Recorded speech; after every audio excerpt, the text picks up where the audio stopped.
When you hear the word left, you will pass the gift to the left. Okay? We have a story about Santa.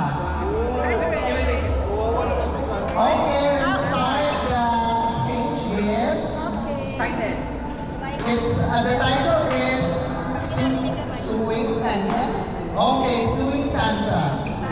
Once upon a time, there was a lawyer named Bob. Wright, his son's name, was Bill Wright. And together, father and son started their own law firm named Wright. Right.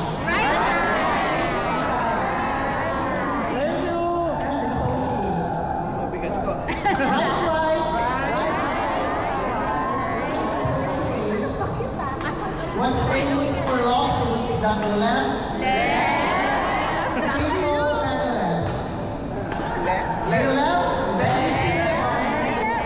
penniless when they sued him for the rancid eggs he left.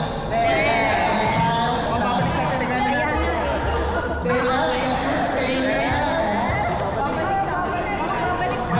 when they sued her for the insufficient compensation she left.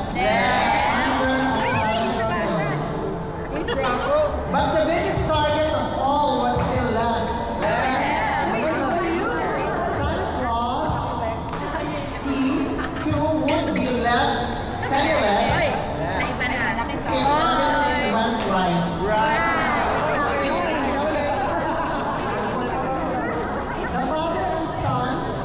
The father and son team found just the right wagon in an 8-year-old girl named Right.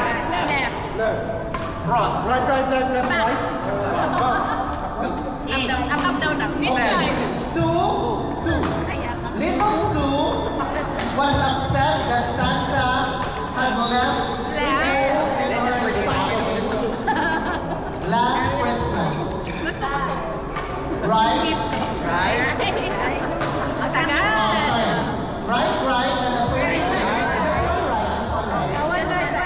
argued that client had been put on the naughty list without cause. They presented lots of evidence that the girl did everything right the previous year. The only thing left was for Santa to testify. Jingling all the way, he marched right up to the witness stand, raised his right hand, and swore to tell the truth. Santa said that while it